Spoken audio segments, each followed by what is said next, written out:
Hello and welcome to this webcast today, brought to you by RIAC and Leadership Plus. Today we'll be taking a look back at a number of AET decisions made in relation to the NDIS appeals.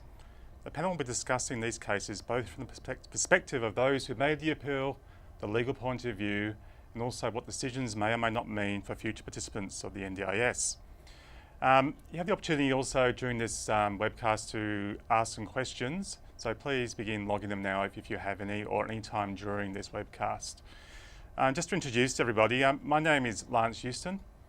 I have worked with RIAC since 2013, mostly supporting participants through the review appeals process as an NDIS appeals officer.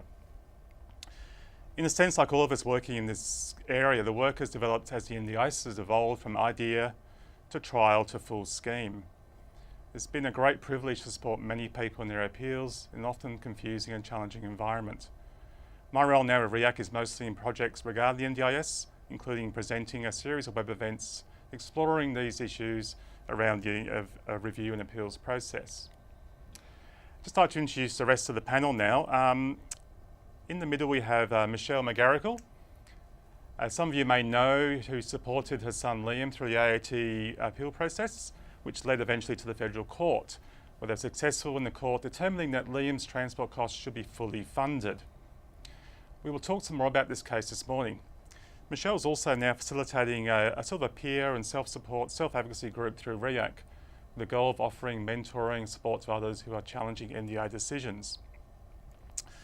On the end of the couch is Lucy, who's also recently been successful in her appeal at the AET, the support she requested, which being seen as reasonable necessary, and we'll discuss her case more later. And next to me on the couch is Nick Mann, who is our legal mind for today. Nick has a passionate interest in the NDIS and has written a master's thesis on the scheme, as well as presented at many forums. He's also supported some participants of the NDIS in their appeals to the AET. He now has his own legal practice called Polaris, and he will share some of his insights today on the AET decisions regarding reasonable necessary. Just a quick, perhaps a recap for everyone out there about these two words, reasonable necessary. So, when the NDIA makes a determination, they're referring to what's called Section 34 of the Act, around whether support a participant request is approved. And that person, when they ask for support, has to be looked at through 6 criteria. They are that the support request aligns with their goals in their plan. It is good for social and economic participation, and is seen by the agency to represent value for money. Also, does it reflect current good practice? And does it take into account what is reasonable for families, carers, and informal supports to provide? And is it most appropriately funded by the NDIS? So many of the appeals which go to the AET are due to a participant not meeting the RNN or the reasonable necessary test on one or more of these criteria. And then the AET looks at this decision to see if the NDA followed their own act or the rules to reach that decision.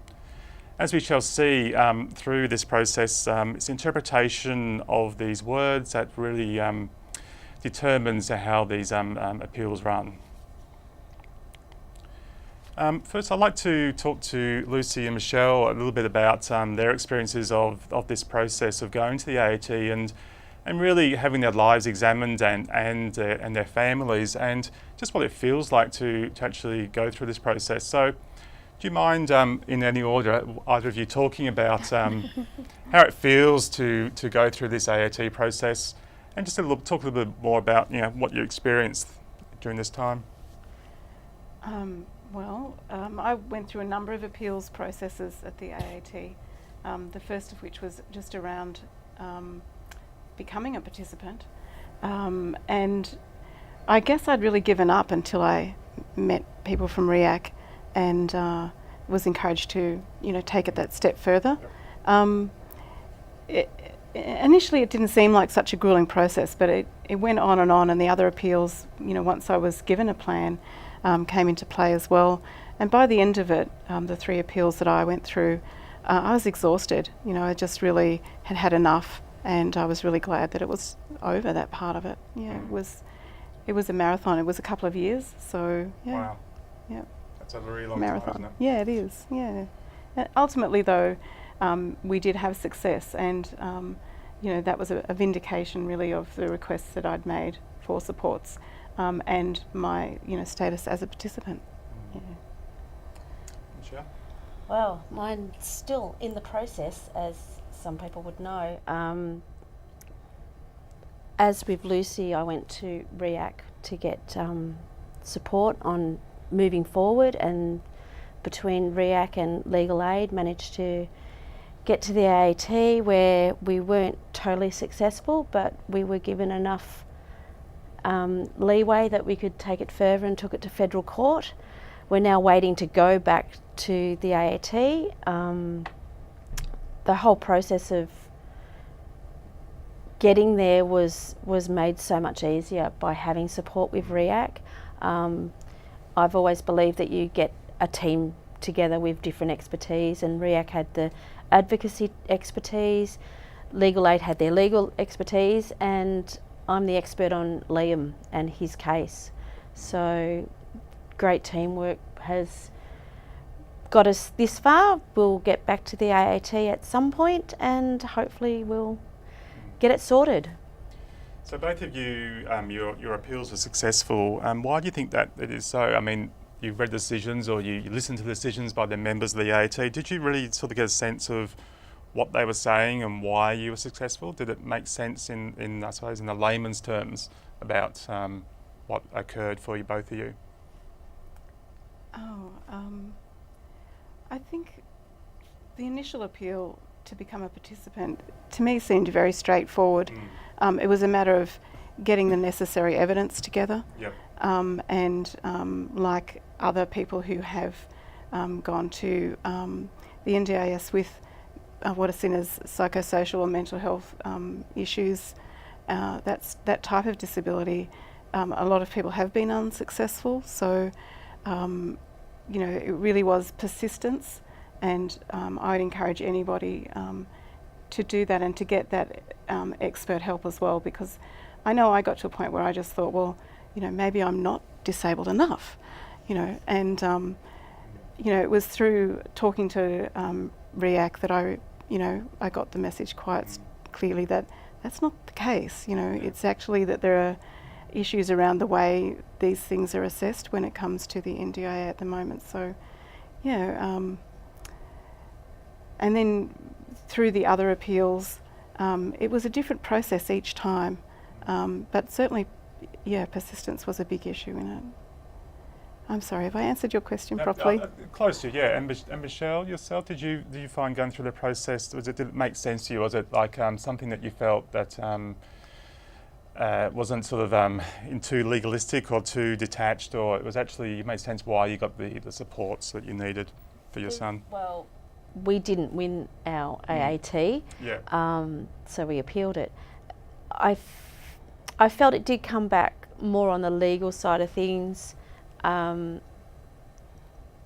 because of the support I had, the support network I had, I could understand it and talk it through. And then the next stage of our case has become a very legal nitty-gritty case. So we'll see what happens when I go back to the AAT the next time. And I suppose if anyone out there or anyone that's supporting people who may be considering appealing these decisions, what would you advise them, or any advice for people out there to help them in their appeals or they're thinking about appealing? Definitely to do it. Okay. In this industry, in the disability industry, you have to stand up for yourself and your participants. You have to voice your concerns. The only way this system is going to work for the participants is if the participants are involved and are heard. I think I'd add to that also that you really have to be not just a good advocate for yourself, but you really have to make sure that you're connecting with the people who can support you.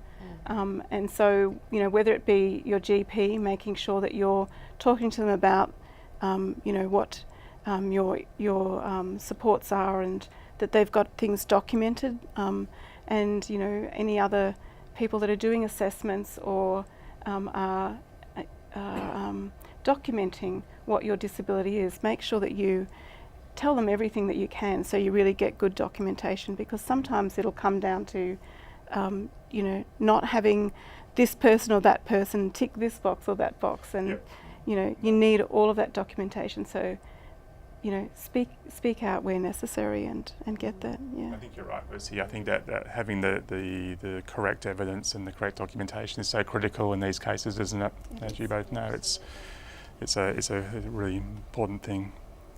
Thank you both for those thoughts. I'm just going to now move on to discussing some of the cases that have come before the AAT. First one I want to touch on is one that's known as Mulligan. And Mr. Mulligan took his appeal to the AAT to contest whether he was eligible to access the scheme. And the AAT basically upheld the NDIA decision not to grant him access, saying that his disability was not substantial enough. So, just quoting Nick here, the tribunal decision highlighted the curious absence of a definition of disability under the Act. The decision was subsequently successfully appealed in the federal court and remitted back to the tribunal, which again found against Mr. Mulligan's eligibility on the basis of a lack of substantially reduced capacity. So a lot of words there, Nick.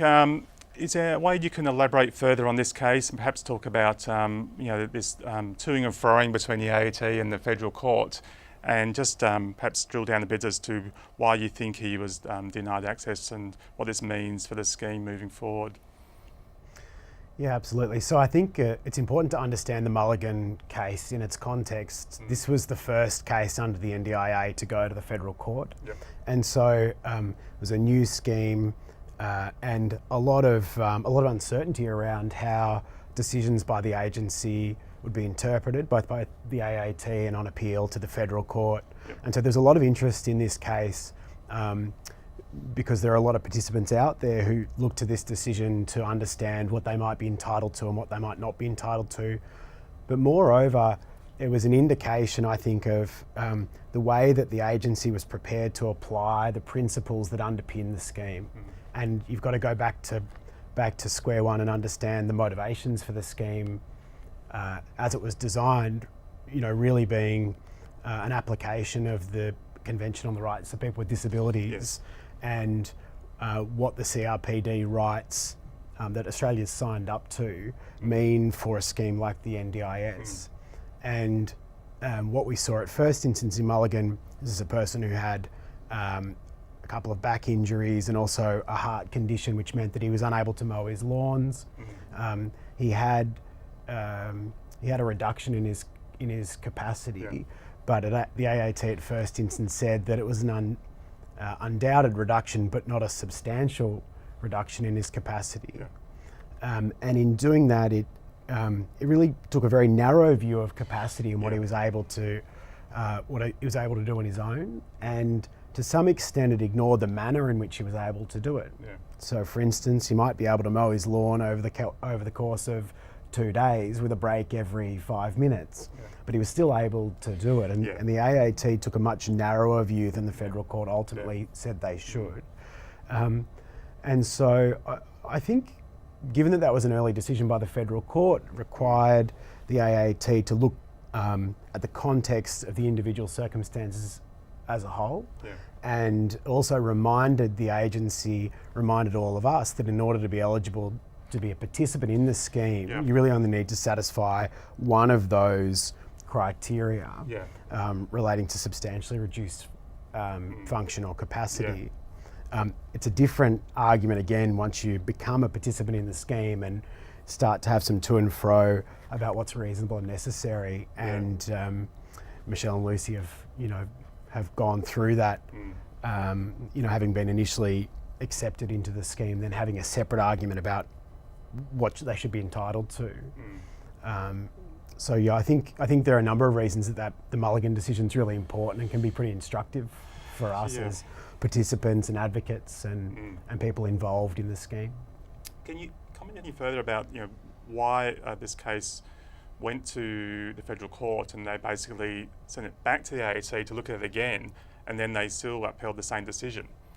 Is there like a mismatch now between, okay, on one hand, the AAT's made a call, and the federal court then says, no, you did the wrong thing, then they did the same thing again anyway. What changed? Can you recall that at all, looking at this case? It reached the same conclusion, but for different reasons. Okay, yeah. So the AAT stands in the shoes of the original decision maker, the agency.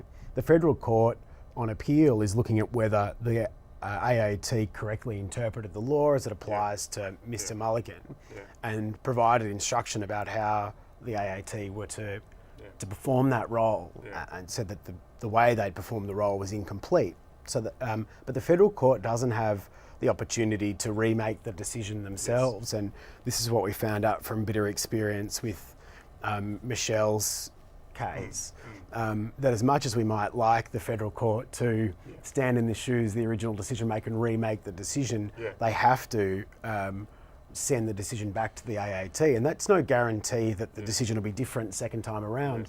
What it means is that the AAT then has to use the interpretation principles and use the guidance about how to come to its conclusions from the federal court, but it can still make the same decision. Yeah, thank you, Nick. I just wanted to, I suppose, reiterate that point, because I think people may feel that it's similar to criminal law, where once it gets to a higher court, it sort of stays there and it can't go back. So it's quite a different way of the law operating in this situation, isn't it? Well, thank you for those thoughts, so Nick. We'll move on now to another case. This is called the McCutcheon case, and this is regarding Kylie McCutcheon, who took a case to the AT back in 2015. And Miss McCutcheon has disabilities including spina bifida and scoliosis. And she was receiving chiropractic treatment under the previous scheme, the ISP, for many years. And this really helped her with her mobility, her pain management, and enabled her to really function her life, to work, to study, to care for her daughter. When she transitioned to the NDIS in 2014, she only had 3 sessions funded, and the agency determined that she could fund the rest herself. Being on low income, eventually the money ran out and she could no longer fund those interventions. So this had a major impact on her. She was on high doses of pain medication. She experienced mental health challenges because she couldn't work. Her ability to care for her daughter was compromised. And really, when she came to us at RIAC, she was not in a good way, I would say. And we supported her through the internal review process. And again, the agency upheld that decision not to fund chiropractic treatment. Reason being, they said, was that they didn't think it was what's called current good practice, which means that, in their opinion, it's not the best way to deal with her disability. And also that even if it was funded, that health should fund this rather than disability. So at the AAT, AAT looked at these words of current good practice, and they sort of basically said it's not defined in the Act or the rules, and that even the agency's operational guidelines are very silent on this. So it would be a matter of the evidence as to such things as the extent to which treatment or therapy is recognised as effective and beneficial and is practised by health professionals. So the tribunal was looking at different cases to determine whether current good practice was how it was defined, because it's something that they've been grappling with throughout the appeals process since the NDIS came into being. So another quote they said was that the information before me, I'm satisfied that chiropractic treatment can amount to current good practice for the purposes of Section 34, which is the Act that it's referring to. How long it remains effective and beneficial, and whether other forms of treatment or therapy are more so, will have to be determined in time. So basically they're saying that it's how these words are interpreted is very important in understanding how to apply this test. So the NDIS rules state that in deciding whether support will be or is likely to be effective and beneficial, the agency may consider evidence including published and referred literature and any consensus of expert opinion. So here the AAT is trying to look at whether the evidence about Ms McCutcheon's case is relevant or not, and what weight to give that evidence. So I remember in Carly or Miss McCutcheon's case that the evidence that the agency was presenting was about lower back pain, which wasn't really particularly about her situation. And so in looking at this, we sort of worked out that really her lived experience is very relevant in calling to this. So in negotiating with the legal team, we looked at a way to get Kylie's lived experience to be really prevalent in this case and make sure her story is heard. And McCutcheon's the first case in which a tribunal has considered evidence of lived experience and the weight to be given that. And I'm quoting the tribunal here. They said that her first-hand knowledge, experience and understanding of her conditions and her various treatments will inevitably be subjective. So how much weight it should be given will depend on all the evidence available. So where it's consistent with reliable, relevant, independent evidence, it will be given a good deal of weight, and where it's at odds or different, then it'll be given less weight. So where the evidence is lacking, then it will give them more weight, basically. So in Carly's case, they decided that her lived experience was very relevant because the medical evidence presented was not very relevant to her case. And also her evidence was consistent with what her treating professionals said. So basically what she said and what her chiropractor said were the same thing, therefore it should be given more weight. So again, quoting the tribunal, they said that they're satisfied that the applicant's evidence was consistent with independent evidence from her chiropractor, physiotherapist and the NDIS expert, that chiropractic treatment maintained her mobility and general functioning. The applicant's evidence was especially relevant given the tribunal's findings that the available medical literature was of limited relevance to their particular conditions. Anyone else have any comments about this case? Particularly maybe Nick, because you probably know a little bit more about it. I think this case perfectly encapsulates the tension between the social and the medical models. And what we see is that despite the language of the NDIS legislation talking about moving towards a social model in accordance with the Convention on the Rights of People with Disabilities, there's also this language embedded about current good practice, which really turns us back towards a medical model. Yeah. And this decision stands out because the lived experience of the person was valued and taken into account. Michelle earlier said, I'm the expert on Liam. Yeah. And I think that's something that's absolutely critical, acknowledging the individual expertise of the participant or their own family to know what's best for them, to know what's likely to provide them with the best result. But instead, all too often, we get caught up in what the medical evidence suggests. And we see even outside the NDIS context, we see medical experts at 20 paces arguing about a person who's stuck in the middle, whose experience isn't valued to the extent that it should be. And in some senses, the McCutcheon case is a bit of an outlier because Kylie McCutcheon's own lived experience and own evidence, her own expertise about what helps her and what's best for her was acknowledged and valued. But in subsequent decisions, we haven't seen that same application of the individual participant as their own expert. And so we've got kind of muddied waters from the AAT about how much your own experience should be taken into account. Do you think it comes down to the actual individual members on the day, or do you think it's why there will be that different interpretation of a person's actual personal experiences? Yeah, I'm not sure how much it's to do with the AAT members and how much it's to do with the different experiences and the individual circumstances of each participant and the way the cases are presented. But I think it's critical for us as advocates to put the individual experience of the participant first and foremost, beyond the legal, beyond the technicalities of the legislation, to say at the end of all of this, there's a person sitting in front of you with an individual experience and a story to tell about what helps them, what's good for them. And you might have an OT or a person behind the scenes at the agency who's met the participant for half an hour, an hour.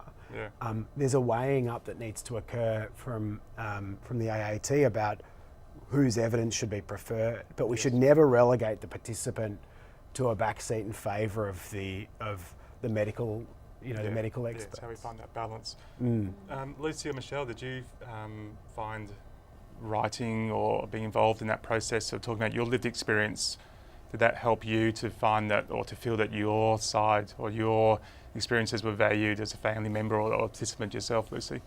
I found it really interesting writing about my lived experience. I hadn't really reflected on a lot of the impact of my disability, previously, and it was a really new process for me.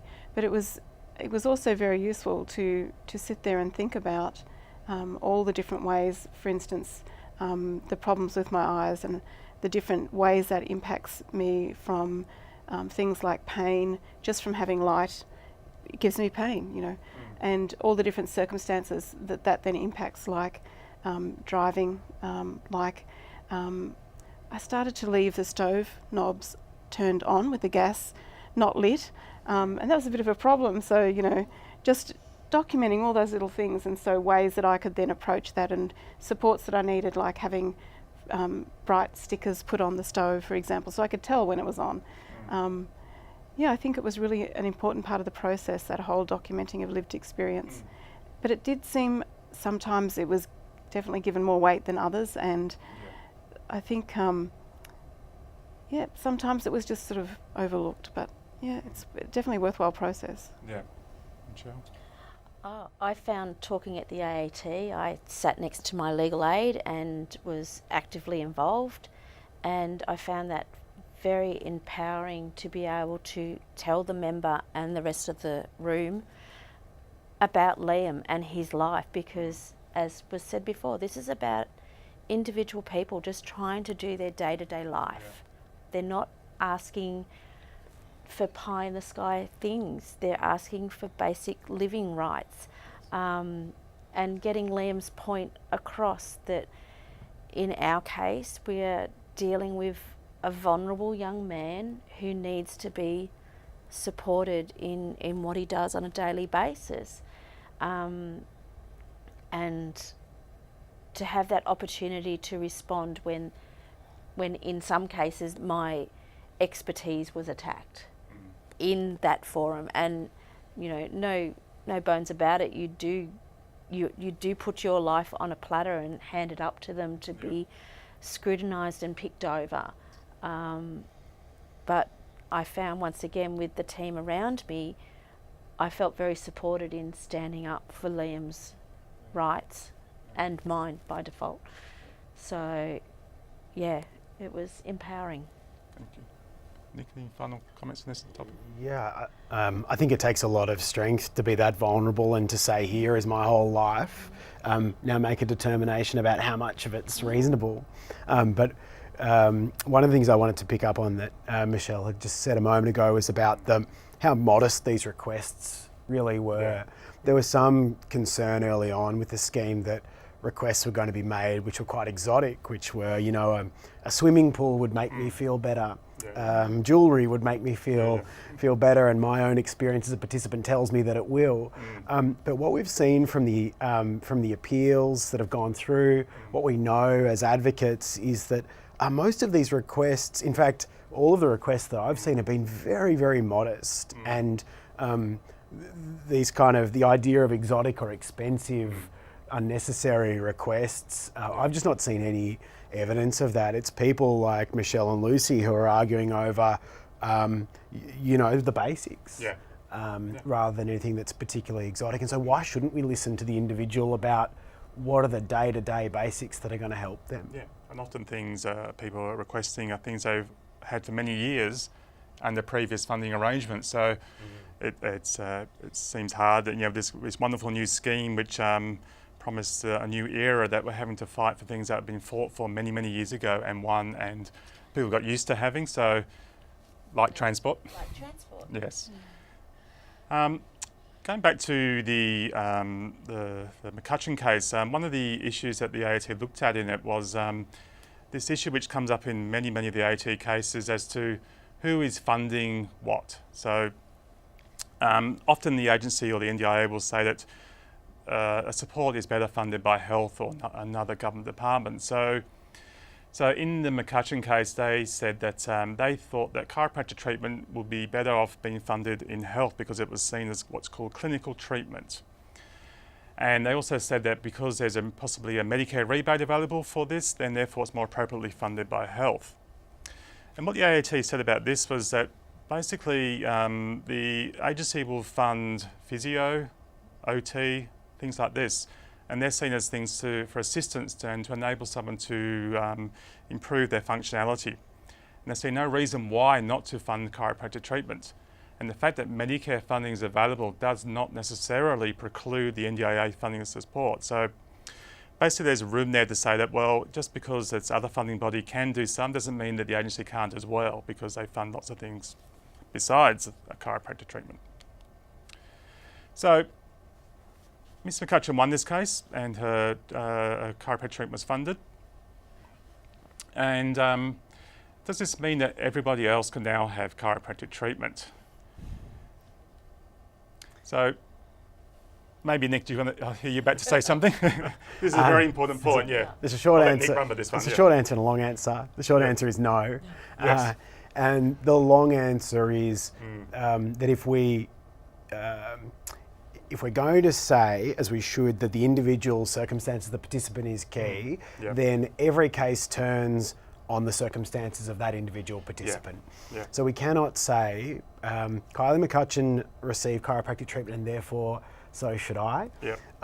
This is the joy and the challenge of working in a system where decisions from the AAT don't set a precedent. Yes. We can't simply say because someone else had it, I should too. That means that every participant has to, really has to fight for their own, supports based on their own circumstances. But having said that, I think that we shouldn't underestimate how important it is for people to challenge decisions in the way that Michelle and Lucy have and in the way that Kylie did, to try and give an indication or to show others what's possible, and also to potentially inspire and embolden others to to fight for what they believe to be reasonable. I don't think we should approach this scheme as if it's built.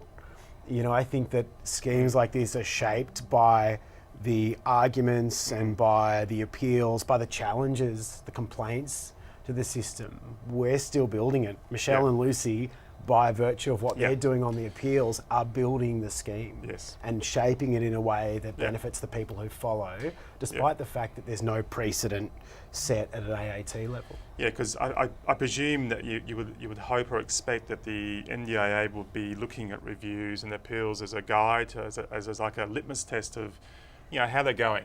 So here's some feedback, here's some general things we can take on board and change how we implement the scheme. So whether or not they're doing that is another question.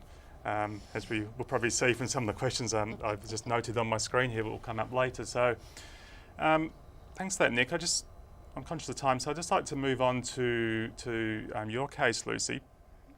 Now, Lucy, as mentioned, has been through the AAT a number of times.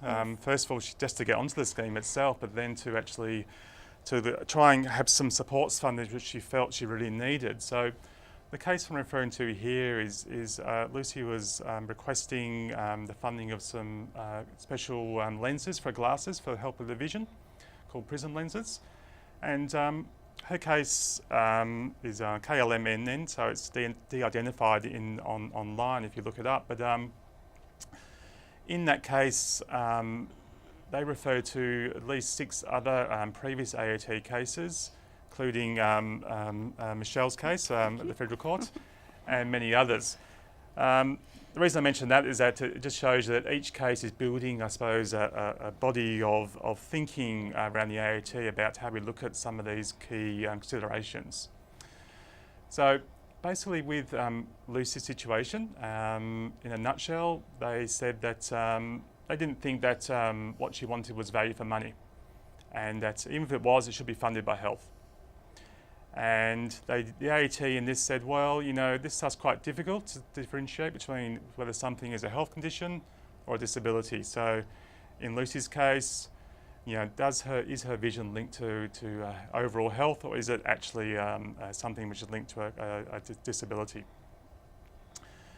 So, and this is a quote from the AAT. It said, "Where questions of interpretation arise, it will be necessary to consider the nature and purpose of the support for which funding is sought, in light of the objects and purposes of the Act, or the NDIS Act." So the AAT referred to the NDIS rules, which state that the NDIA will fund supports related to ongoing functional impairment, so the participant can undertake the activities of daily living. And because prism lenses are a support related to the applicant's ongoing functional impairment, they enable us to undertake activities of daily living. So it comes down to, as you probably remember, Lucy, from the case of this argument about who funds what. And there is some guidance from the COAG agreement around the NDIS around this. And basically they said that things like prosthetics and orthoses and specialist hearing and vision supports, when they're sort of directly related to the person's impairment, they will be funded. But other things should be funded by other services like health. So the AAT was basically trying to look at whether prism lenses fit into what criteria. Are they prescription glasses or vision supports? So it's like the case was really about the nuances of terms, wasn't it? So in this case, they determined. This is a quote from the AAT around the McGarrigle case. So in determining whether the prism lens glasses are reasonable necessary supports, the tribunal is required to consider the relevant legislation and guidelines. It's also required to look at KLMN's individual circumstances in determining whether a support is reasonable necessary, as was stated by the full court of paragraph 4 in the NDIA's appeal against McGarrigle. So basically they're saying that McGarrigle said that each person's situation is unique and should be looked at on that basis. So just going to start with you, Nick, before we jump to Lucy. In your mind, does this reiterate what the tribunal said in McCutcheon about individual circumstances informing whether support is reasonable necessary or not? I think it does. I think that's a reiteration of the importance of individual circumstances. But I think the bigger issue in the case was that 2 out of 6 pairs of lenses would have been funded otherwise. That's right. 4 out of the 6 would not. Yeah. And so, thanks to the appeal that Michelle had made to the federal court and the decisions of the federal court, what the AAT then is required to do is say, if we say that these lenses are reasonable and necessary, we cannot partially, the agency cannot partially fund those lenses. And so I think in no small part, all 6 lenses were funded as a result of the decision in the federal court in McGarrigle. And I think that's likely to continue to have ructions within the agency, the way that it makes decisions. We've seen other decisions where the agency wanted to pay for part of a gym membership. Yes, a gym membership is reasonable and necessary, but having established that will give you 50-60% of it, of the cost of it. That's no longer possible as a result of the decisions in McGarrigle. Michelle's case, and Lucy, you lived it, so you might have a different view about how this all came about. I'd be really interested to hear that. Okay. So in a sense, what Nick was saying is that the AAT said that because you needed 6 different types of lenses for your vision, that the agency should fund that. And because Medicare can only cover, or not Medicare, the Victorian Eye Care Scheme. Victorian Eye Care Scheme can only cover some of it. Therefore, they should pay the whole amount, not just partially fund That's you. Right.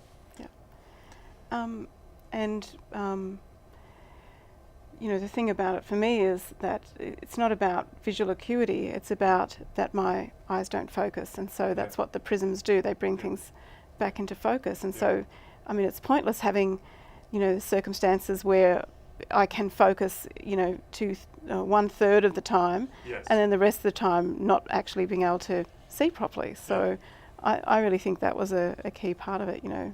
How can you justify, which parts of the time am I going to be allowed to see and which parts am I not? What are the important things that I can see and what are the things that it doesn't really matter? To me, that's a central part of it. It's pointless just funding something partially if for the rest of the time you just can't function. So And do you have those lenses yet? I do. Lucy? This is one of the pairs. Yes, and how's it going? They're fantastic. And so, because you're of here today, so... That's Yeah. right. Yeah. Because of that, that appeal being one, I have much less pain because I have lightweight glasses that actually, like this is very bright light that we're sitting in, and I can still tolerate it Yeah. without pain. So Yeah. that's something I wouldn't have been able Yeah. to do usually. So it really just means, I can function more or less 100% of the time Yeah. because I have glasses. Yeah. So Both that reasonable suit- and necessary, I yeah, would say. they are. Yeah. Very much so. Excellent. I do have to carry a big handbag to fit all my glasses in, and I slot them in and out as the circumstances change. It's great. But you didn't ask for funding for the handbag, No, did you? I self-funded my handbag. Next plan. No. Thanks, Lucy. We're just going to move on now to a case you know very well, Michelle.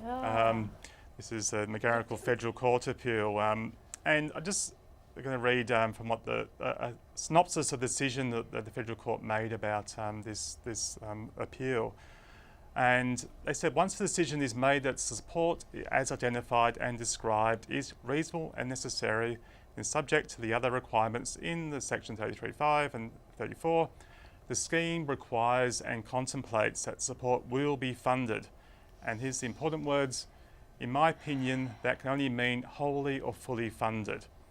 So just to recap for people that perhaps don't know, haven't read about this case,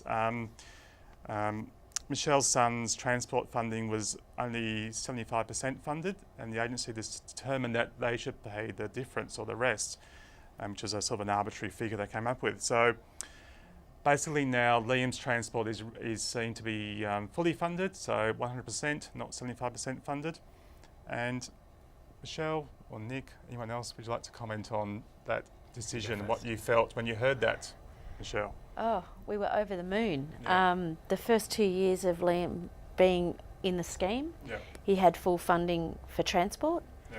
And then his third plan, they actually were only going to give him, I think it was $2,500 out of a $12,000 bill, Right. and told me I had to find the other $10,000. The internal review got it bumped up to $8,000. I still had to find another $4,000 and in my back pocket, which is why I approached RIAC, you guys. We went to the AAT. The result didn't come back totally in our favour, so we ended up at federal court to define what it means. And to hear the decision that we were right in reading that it will be fully funded was great. Yep. To have them turn around and appeal it, not so good. And we're now still waiting to go back to the AAT. So Yes, how long's that been since? it's it's been 6 August, months yeah, since almost 6 months, almost 6 months since the appeal was thrown out. Right. So we're still waiting to go back. Ironically, since then I've had another plan for Liam, and he's got full funding for his transport. But I still feel it's an important fight because of internal policies contradicting it. And the AAT is referring to that McGarrigle case still, even though it hasn't gone back to them to be ratified or to be remitted. Might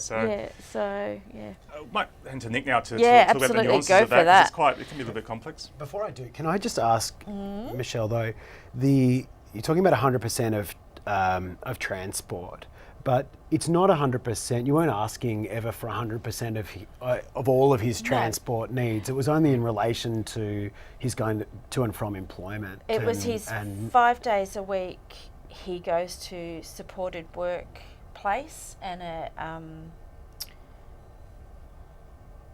an educational facility. I was only ever asking for the funding to get him to and from. The NDIS, and my argument was the NDIS had already said being in these programs was reasonable and will fund him to be there the 5 days. But then they turned around and said, but we won't fund him to get there and back by himself independently for those 5 days. I his family does the rest of the running around for doctor's appointments, social things, anything else happening after hours. So I wasn't asking for 100% of his week transport. It was only the 10 trips that were relevant to another support that was already deemed reasonable and necessary. Okay. So I sat in on the AAT hearing, and that's where I first met Michelle, and there are a number of things that struck me. First of all, how modest that request is. Michelle was never asking for Liam to have transport to and from the beach. Yeah. So the decision was never, or the request was never about 100% of his transport needs. The second thing that struck me on watching that hearing was how it seemed as if the agency was on the fly trying to find other transport options for Liam, having neglected to do that in the planning process. And I think that shows us how important it is to get the planning process right and to insist that proper consideration be given to the options around the time of planning, not in the middle of an AAT hearing. Who else can drive him? How many days a week could they do that? That's not the time. Yes, and this happens to be, time and time again. To be considering that. And the third thing that really struck me watching the appeal and seeing how it's gone on since is this request from the agency to consider the financial viability of the scheme. The AAT member at first instance said, how am I meant to balance what you say is the financial viability of the scheme without any evidence about no economics kind of or maths behind that, and then an individual sitting in front of me. And I think that poses a really difficult issue for the tribunal and for the agency to balance financial viability against one individual's reasonable necessary request. So do you think, given the federal court ruling with McGarrigle, is there anything we can take moving forward into the future about reasonable and necessary? Is it still too early to sort of say that that's a really important distinction, or do we have to wait to go back to the AAT, do you think? I think it's a really important distinction. I think a lot of people got very excited in the early days and said, oh, this now means I can, my wheelchair can be gold plated. And that's not necessarily where we're headed. But I think what it shows us is that once there's a determination that something's reasonable and necessary, the agency should fund 100% of that, and the participant shouldn't be out of pocket for that. Where it'll lead us, the AAT's got to rehear the matter using the principles of interpretation that the federal court's requiring, using those principles. I suspect that in the future, what will occur is for the agency to individually assess each component of, say, a transport request, and instead of saying we'll pay 7 out of 10 trips, to say these trips are reasonable, but these trips are not reasonable, and in that way fully fund what they say is reasonable. Essentially finding a new way to come to the same conclusion. But the other troubling part of this issue, particularly in relation to transport, is the application of the agency's policies around transport. So right now, the agency will make a determination, and we're in the AAT on an appeal involving the agency saying we'll give you level 3 transport funding. That's what we say is reasonable. Sure, that's what the policy says, but the policy also needs to be consistent with the legislation. We can't make up our own rules. In the same way that Michelle can't make up her own policy that conflicts with the Act, neither can the agency. And so I think that needs to be tackled, because somebody can have transport requirements that are above level 3 funding, and they can and should still be considered reasonable and necessary funding requirements. The introduction of caps by way of policy is a way of curbing what is reasonable and necessary by proxy. And I think that needs to be, if there were people out there who are watching thinking about the amount of transport funding that's being offered, one of the things I'd say to them is don't assume that the policy handed down by the agency is law. It's not the same thing, and in fact the policy has to comply with the law to be upheld. So question everything, basically. Basically, that's right. Just while we're on transport, I think I noticed before there were some questions coming in regarding this area, so maybe you might have a go at this one, Nick, I'll say. I'll just read this one. It says here, This is Fiona sent this one in saying, I've been advised by the agency that they no longer fund transport for children and only very rarely for adults. I asked if there's any way of dealing with that recent transport case in the High Court. Well, she meant Federal Court, I presume. The rep said that no, but wouldn't clarify, saying that it was still under appeal. Is there anything you can say? This seems to me a little bit, first of all, it's incorrect, because they do still fund transport for adults, but... What we would hope is that what the agency does, what the agency should do under law are the same thing. That's clearly the hope. Very rarely do government agencies or insurance bodies or anyone else do exactly what they should do under legislation, and we shouldn't take it for granted that because the agency says this is what we do, that's the equivalent of what they should be doing or they're required to do under the law. And so, it's trite to say question everything, but it's not far off. One of the things that I think is critical is to know the scheme better than the agency and to make your own informed decisions about what should occur. But if not everyone has to read through the complex legislation to do that. The starting point is what's reasonable and necessary for me. Is there anyone else who's likely to be able to pay for it or to be able to assist? You can run through that process yourself. And if in response to that, if the agency was saying we don't pay for transport for kids, politely and firmly say, show me where it is. Where is it in the legislation that says that this isn't paid for? Because it's not in the case law. And McGarrigle in no way says we're not going to pay for transport for kids. That's not the determination. And if it's in a policy, then how does that policy stack up with the legislation? Because it can't make our own rules. It also depends on the age of the child, and there's lots of different. Absolutely. It depends. Just want to perhaps move slightly sideways, Nick, looking at the notion of reasonable and necessary in regards to other social insurance schemes like the TAC, etc. Because this isn't a new thing that it's been grappled with. It's been looked at in other jurisdictions too as well, other areas of application of social insurance. So what can you say about that, Nick? I think there's always an argument about what's reasonable. It was easily predictable that the NDIS major source of appeals would be over what's reasonable. At a human level, we always like to argue. We always like to think that we're reasonable. So I think there's something very human in that. And the good news for us as advocates and for participants in the scheme is that we're not the first to grapple with this in the NDIS. So I've got a lot of experience in Victoria's motor vehicle accident scheme, the TAC, which was held up as the exemplar of an insurance scheme when the agency was first established. And there have been a number of discussions around what's reasonable and necessary. What we've seen in those a scheme like the TAC is that the medical model prevails, but that's a different scheme set up in a different time, and it doesn't have the CRPD underpinning that the NDIS has, and so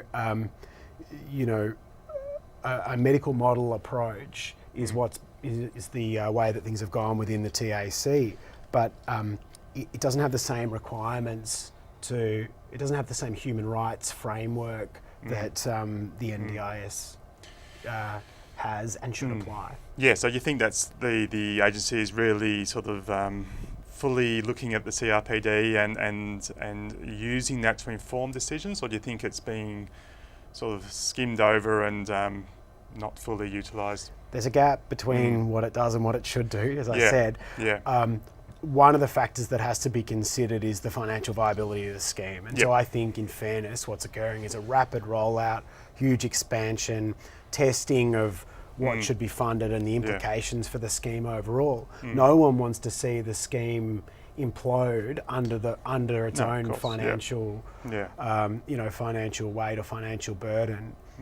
But I think that the financial viability of the scheme is being elevated above all other considerations right now, certainly some of the decisions we're seeing and some of the policies that are being wheeled out.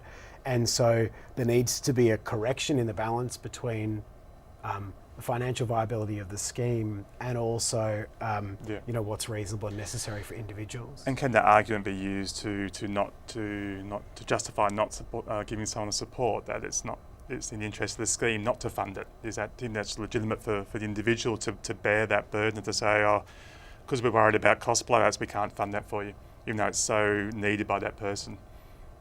Yeah, I think it depends on the request. Yeah. As I said to you before, the requests that I've seen and what we've seen in the appeals, the requests have been very modest. Yeah. No one's asking for a gold Mercedes. No.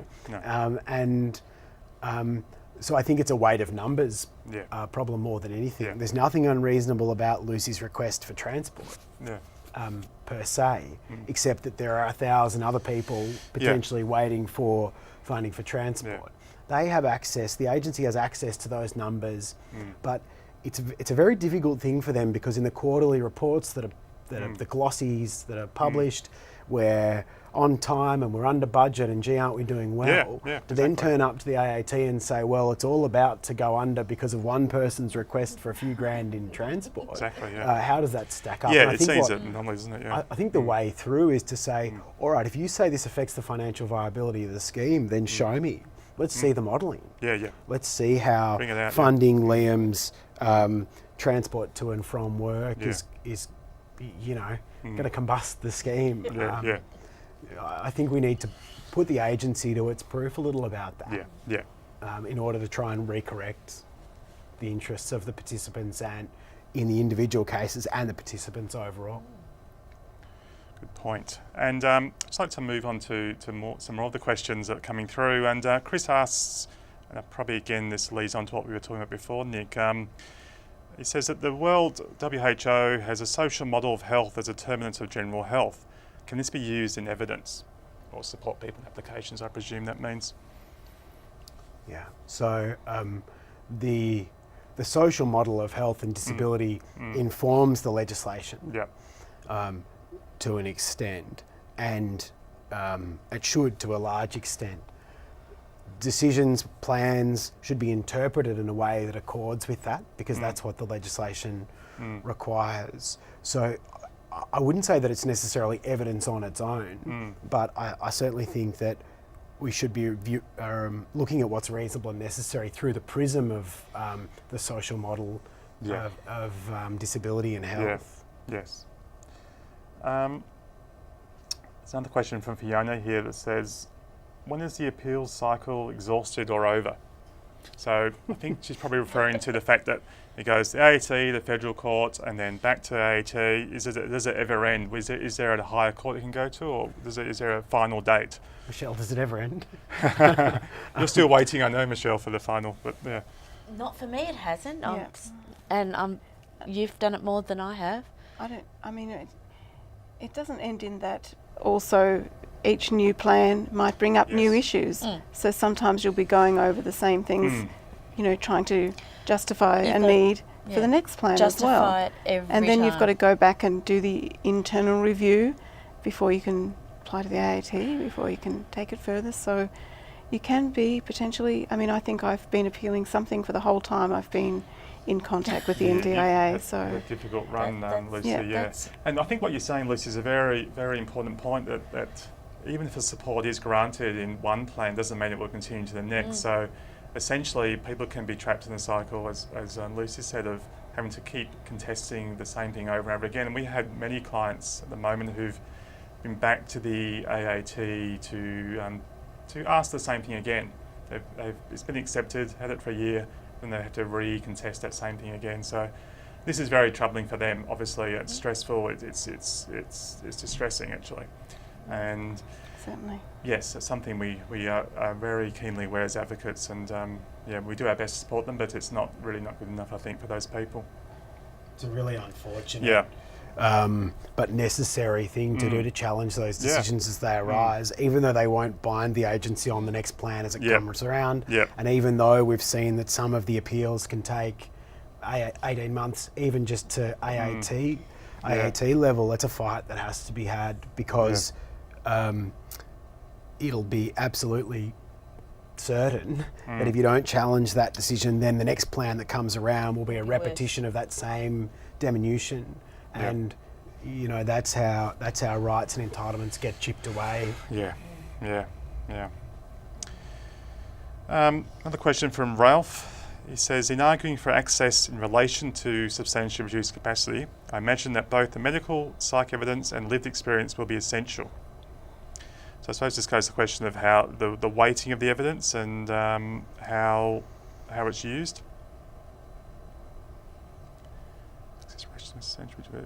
I'm just thinking about the question, Ralph. Thank you.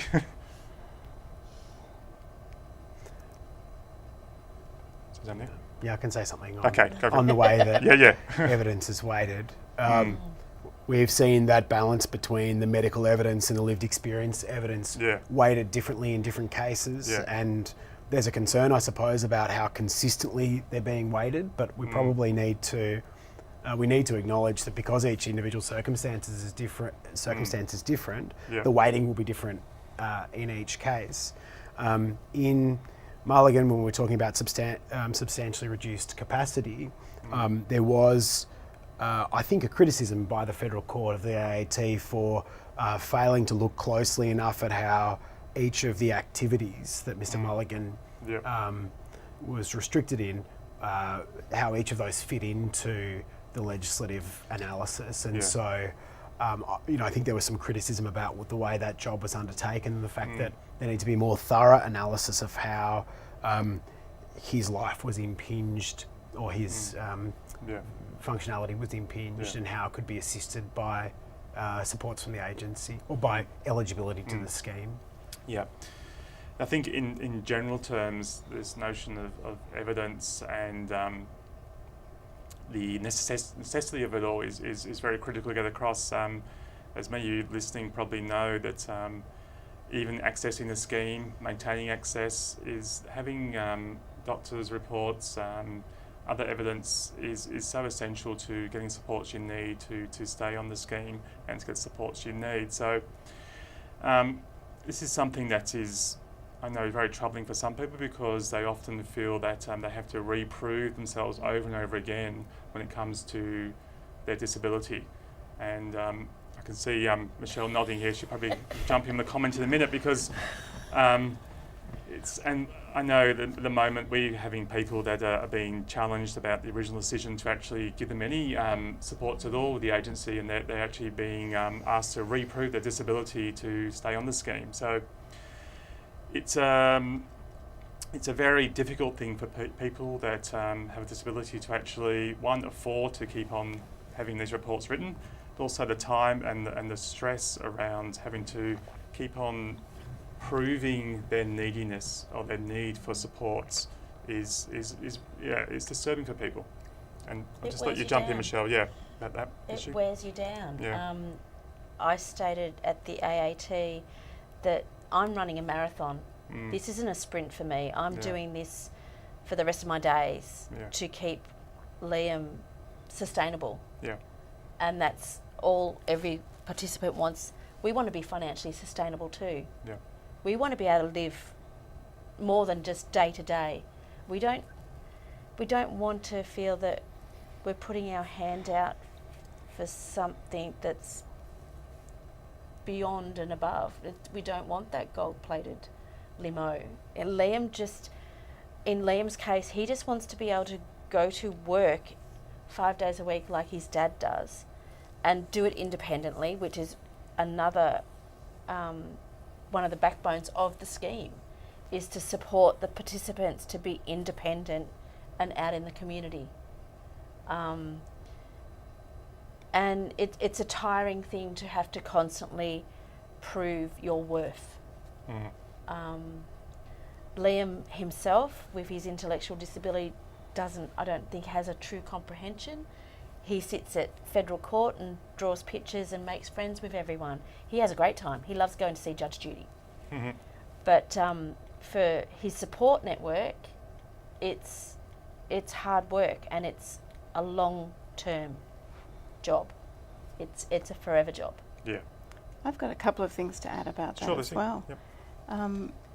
2 points. One of the things that's a struggle is dealing with when you've got something that's a little bit novel, like the condition with my eyes isn't an everyday sort of thing. So a lot of people in the medical profession aren't familiar with the impact of this disease and how that, affects my everyday life. So I really struggled at times to actually just get medical personnel to understand what I'm experiencing, and then to be able to get them to document that in a way that the NDIA, would accept.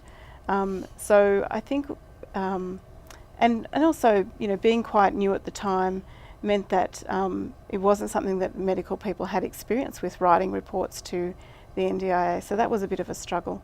And then the other side of it for me, I found that that charity model was still too prevalent in the disability sector. So trying to get, people who are, have this opinion that you should be grateful for what you get and accept what you're given and say thank you, rather than seeing it from a rights-based perspective and understanding that we actually have a right to supports. We don't just have to take the crumbs or, fight amongst ourselves for the little bit of pie. We actually have a right to be funded to the extent necessary. And so support us in doing that rather than, just tell us, take what you're given and shut up. Absolutely. Thank you for those comments. Just come back to some questions. Ella asks, this is regarding human rights. Saying human rights in freedom of information access, pressing a consumer to agree to an AAT summons around all medical history from psychs, psychologists and a GP. What is the panel's view on the legal and human rights along with ethics with regards to such a request from the NDIA? Perhaps Nick, we'll start with you.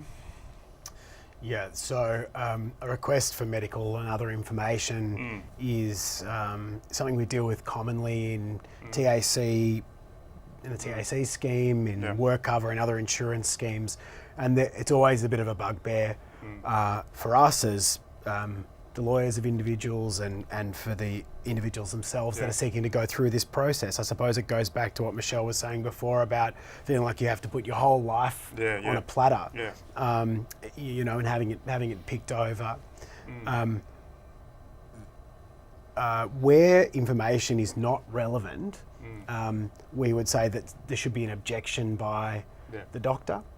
So I think it's important to have a conversation with your individual practitioner to say, for instance, I'm seeking supports in relation to this physical issue, and my gynecological history is irrelevant to that and should be excluded. But I think you want to be careful about the doctor simply excising parts of the records silently. I think that would lead to a lot of trouble. Instead, what they need to do, I think, is say, here are the records I'm supplying you, which I believe to be relevant to your request, and here are the things I'm not supplying you, and here's why. It's another one of those issues that I think can only be resolved with support, with support of your doctors, who ultimately own the records. So as a participant, as a patient, you have access to your own records, but you don't own them. And so I think that consultation with the doctor about what should and shouldn't be supplied is very important. And most often the doctors are looking for some guidance as well, because they've got a request from an insurer saying, give us everything. They've got the patient's interests at heart too. And so, I think that conversation... First do no harm, as we said. Hippocratic oath. That's right. So, that's right. I had an experience in relation to that where the NDIA planner called one of my doctors and had a conversation without speaking to me first, and the doctor also didn't speak to me about that he was going to talk to this person. So I think it's really important people are aware of that and make sure that everything's done in writing, and that if there are records requested, they get a copy of what's been given as well, because you need to know what's being, information's being communicated about you. I think what Ella's implying is sometimes, and we found this in attending many AAT hearings, etc., is that for many participants, the whole process feels quite adversarial.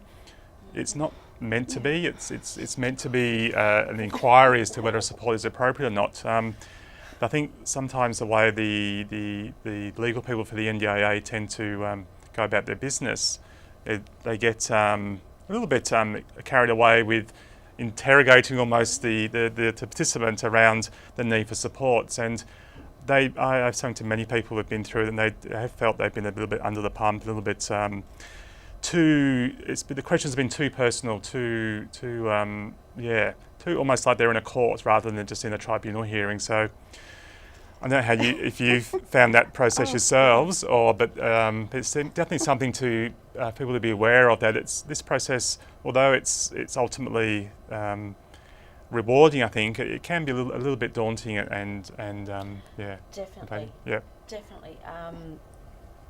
They do go in on the attack. Yeah. I was questioned on some but some really irrelevant parts of my life. Yeah. My daughter was brought into the argument. They actually said, your daughter's getting her P plates. She'll be able to drive him a couple of days a week. They're picking in. They when they pick on your life, they really pick through your life. They broke it down onto where my husband works and whether he could partially transport him there, and then he catches other transport to and from. To be fair, the member actually shut them down at one point when I was asked, if there wasn't an NDIS, what would you be doing? They can get quite in your face. Yeah. So you do have to be prepared. It is. It is everyone. Both sides are trying to prove their case. Yep. And lawyers, sorry Nick, will sometimes go underhanded if they feel the need. I also found in my case, I don't know about you, Lucy, but they didn't. I felt they didn't take it seriously enough. They didn't take the case seriously enough. The research that was done on their side was quite full of holes. Yes. I got asked things like, well, where are your copies of the receipts for the taxi? And he should have known full well that all the bills go directly from the taxi company to them. Yeah. I don't see them. I don't self-manage. So I was finding myself having to answer ridiculous questions, which wasted everybody's time. Yes, and this is an expensive process. Liam could be catching that gold-plated limo with the amount of money that has been spent Federal on court this time process. is not cheap, is it? Yes. Yeah. I mean, we talk about that. Oh, I'm sorry. Yeah. I was going to say, I for money. had a classic example as well, where during that AAT hearing, the lawyer for the NDIA asked something, and in passing I'd mentioned that I had a boyfriend, and so straight away the lawyer was onto this fact and was, oh, you have a boyfriend, so what supports is he doing for you? And all of these assumptions about that because I have a boyfriend, he would take responsibility for providing supports for me. Yes. And it happened to be an ex-boyfriend, so he got off the hook easily. But it just seemed ridiculous to me that, on the spot I'm being called to answer for why someone I might have only known for 6 months, has to take a role in my life of providing supports. In Liam's case, we were supposed to find someone local in the community that worked near where he went to take him one day a week. It was the charity model. And it was like, okay, are you going to pay for the police check? I don't know this dude. What happens if that dude wants to go on holidays, or if he's sick, or if everyone else has a life? They just seem to clutch at whatever they can sometimes, so they can play dirty. Sorry, Nick, do you want? In each of the hearings that Michelle's been through, I've sat through at least part, and in each of them I've looked at the legal team for the agency and done some quick napkin maths about how much they might have spent, how much they've invested in fighting over, what is it, It was $4,000. $4,000 or $5,000 worth of taxis. They spent $10,000 plus on a legal team to fight over $200 a year in a gym membership in another case. And so it takes a lot of front, I think, to turn up and say we're concerned about the financial viability of the scheme. Yes. And yet here is our legal team, which is ready to engage in what's a very adversarial process. We're in an adversarial system by the time we get to the AAT, and it's hard to get around that. But that's why there's a point at which collaboration needs to occur, and it's before the AAT. It's at the plan phase. But what we're hearing from participants is that the plan phase is adversarial too. That's the opportunity for collaboration. That's the opportunity to save money. Because you don't need an expensive legal team to go to the federal court if you listen to the person at the plan stage and engage in a collaboration. Even at the internal review stage, in my experience, any internal review is simply rubber stamped, confirming the original decision. And then, to me, there isn't really a sincere consideration of whether or not the decision was correct. The point that you made about this being a charity kind of situation, should be grateful for what you get. I mean, that echoes the experience that we've heard from a number of participants. Some saying, so I did interviews with a number of participants as part of a minor thesis, which is available for anyone who's interested. But one of the things that was said to one participant was, this is an insurance model, therefore you don't get everything you're after. And the question, what would you do if the scheme didn't exist? That's a request for you to consider how grateful you are that the agency is here to supply you with something. And in order to continue to improve the scheme and improve the lot of people who are going through the planning stage now, it's critical that we have people who are prepared to appeal that and say, there is a right here. There's a right to this. There are a series of rights that underpin this scheme that I need to access. So I think something you touched on before, these reviews, a lot of them can be avoided. I think just through better planning, better communication, and there's a word called customer service. I think the agency recognises their faults in this area, and many of their reports they've acknowledged this, and they say they're working towards fixing some of these unnecessary appeals or reviews just from badly made decisions. So I think a real emphasis from the NDIA on actually getting some of these decisions right and communicating things, perhaps, say for example in the participant's plan, prior to the person getting the plan or prior to the review, saying here's a heads up, here's what's coming down, or here's what's going to happen. So the discussion can take place, say, two people in a room to say this is why we're doing this, rather than saying here's the decision, here's your review rights, see you later. So a lot of these reviews can probably be avoided and also save everyone, including the scheme and the taxpayers of this country, a lot of money. And also, is this the only, Nick, something you can perhaps mention here, are we sort of now stuck with this review scheme? Is this the only way forward? Is the only thing we can do? Is there options? Is there other ways of looking at how we can test decisions of the agency? I think that the process of changing the way internal reviews and appeals are heard is an iterative process, and I don't think there's any magic bullet here. But I think that silence or the refusal to appeal or to take it, a case that one step further could be it could be inferred that means that people are satisfied. So the agency will wheel out the the client satisfaction rate and say, look how happy everybody is. We all need to be squeaky wheels because that's how the processes get changed. I think there was a missed opportunity early on in the creation of the scheme to force the agency to abide by time limits with respect to internal reviews. There's no time limits, and so now internal reviews can sometimes stretch out many months.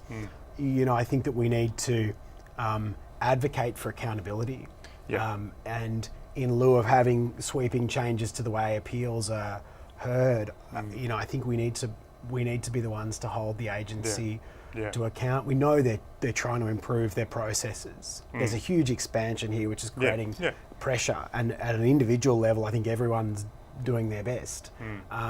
But for us to say, well, that's good enough, returns us to the old way where you are a recipient of benefits, and it also fails to recognise that complaints can be a constructive way of improving a scheme. And Yes. and we've seen that through Medicare, we see it through insurance schemes around the world. It doesn't happen by everybody taking and accepting their lot. Yeah, exactly. Yes, thank you, Nick. We've got a few minutes left, so I'll just see if we can get through a few more questions before we wrap up. There's one here from Jess. She says, are the rulings made at the AAT filtered down the ranks of the NDIA staff? I just know that we are experiencing the same themes coming up all the time when we know very similar cases have been rulings that could inform the plans in their practice. That's a very good question, Jess, and it seems the short answer is possibly at this stage, particularly around transport and McGarrigle, is probably no. It doesn't seem to be filtering down. From anecdotally, the staff aren't fully up to speed with AAT rulings, and there's at this stage no direct pathway between a decision and then a quick change of policy. So in these sort of things, I think we're going to see a big time lag and a big mismatch perhaps. But the hope is, I think, that the agency will take on board these decisions, and when it does come to looking at I suppose policy making and how they look at supports in a broad general sense, that they actually will use these decisions to inform their choices they make. Do you have any comment on that, Nick, or anyone else on the panel? It does seem to be a very slow process. Yeah. When the McGarrigle Federal Court decision was handed down, the second one, I had a case involving transport. Yeah. Straight on the phone to the agency. Well, this is good law now, and the way you've interpreted this, the way that you put together this plan is no longer good law. Yeah. Well, it doesn't change that quickly. No. I suppose the other part of that is we can't trust and assume that the agency will know and guide us through the process correctly necessarily. And if you look at the decision of QQNH, an early decision where someone attempted to start an AAT appeal, discovered that the internal review process hadn't been completed. We need to understand the process in order to be able to effectively advocate. We need to do that better than the agency does. Yes, definitely, and they need to also understand their own processes and do it correctly. I think that is probably essential. Thank you. I found that after my AAT appeals had been successful, and I went back to then have a new plan made, that the planner wasn't even aware that these appeals had been concluded successfully. Not just that, but also along the way, some things were negotiated and supports were offered just by negotiation, and yet those weren't documented properly. So what things that were agreed during the process of negotiation seem to then fall by the wayside when you get to the next plan, and I think that's a real problem. Yeah, it seems to be a very slow process in a decision, particularly about someone's supports and then how it flows, how long it takes to flow down to actually them being funded, and the follow through, I suppose, is quite slow. When you would expect that there's not that many AAT decisions that actually go to hearing, most are settled prior to hearing.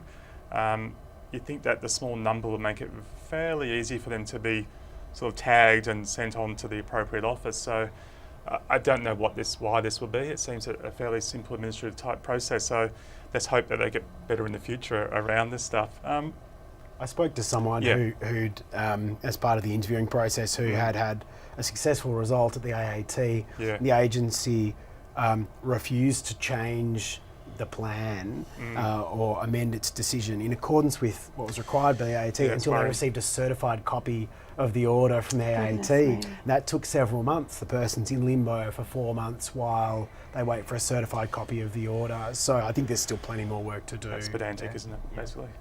I'm conscious that we've probably got about 5 minutes to go. So just to wrap up, I suppose this notion of what is reasonable and what is necessary, do you think it's been defined yet, or do you think this is always going to be an ongoing sort of debate or discussion that we're going to have for as long as the scheme exists?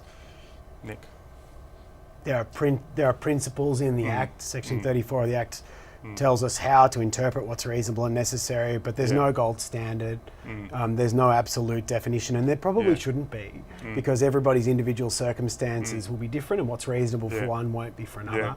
But I return to the point I made earlier, Michelle and Lucy, their cases and what they do to advocate for what's reasonable and necessary helps to define it. So it's a moving feast, but the more that the decisions are challenged, the more we get to understand what might be reasonable and necessary in certain circumstances. Yeah. So, for all the advocates or sport coordinators out there who are looking to support people in future cases, how do we best use the previous cases to help them, or how do we use what's happened before? What can people do? So legal aid, beyond the internal review process, if someone's looking to appeal their AAT, legal aid are the first port of call, and they built up a huge body of knowledge and experience. As private solicitors, we tend to assist where legal aid can't. But that, they're building up a huge amount of know-how and advocacy resources, and I think that those cases that have gone before at the AAT can point us in the right direction and help us understand how the AAT is likely to interpret cases. In the federal court, those decisions are binding as far as how we interpret things in the future. So we're getting better and better at understanding how the AAT should interpret the legislation. Something to reflect upon, I suppose, is if you look at the AAT website, it links you to all the decisions from the tribunal. And reading through them, something that's very stark is that where the people have tried to self-represent, there's often a situation where they haven't been prepared enough and haven't had sufficient evidence, or haven't really had the right guidance, and unfortunately haven't been successful in their appeals. So as a general rule, we know that most people that do get supported have got a much better chance of having success at the AAT. So I think it's something really important to get that across to your networks, to the people out there who are considering to appealing, to get advocacy, or if they can get legal support as well through the funding that is available, which people are aware of. So I think it's a really important point to note, given some recent decisions. Yeah, get your team together. Get your experts in your areas, like I did. I'm the expert on Liam. You guys were the experts on advocacy, and then we got legal aid in, expert on law, and the three of us working together as a team is what's going to get you the best result. So don't be afraid to reach out and grab help and grab assistance. Certainly. It's important. Nick? Yeah, I think what we've heard is the process is tough enough, even with the appropriate support. I think it's important to get that support and get it early. Lodge your internal reviews early, but the interviews that I conducted over the course of last year, the evidence was overwhelming that groups like RIAC were so critical in providing people the support and education, the guidance, not just support for the process, but that kind of personal support that they needed to embolden them to pursue their entitlements. And I think connecting with those groups in your own area is absolutely critical. Okay. And what we've put together for everybody is a list of resources which you can download after this webcast finishes. And that links you to some further reading on some of the cases we discussed, and some links to the AAT website where you can look at the decisions in full. And if you're someone supporting people in future appeals, I really recommend that you do read through these cases, because it gives you a real sense of how to approach each appeal moving forward. So thank you for tuning in today. It's been, I think, hopefully insightful for you all, and I know I've enjoyed the process, and I'd like to thank Nick, Lucy and Michelle for their participation, and it's really great to hear your stories and your legal knowledge, Nick, and I wish you all the best, both professionally and personally, for your lives, and thank you very much, and thank you all for tuning in, and Hope to see you next time for our next event. Thank you very much.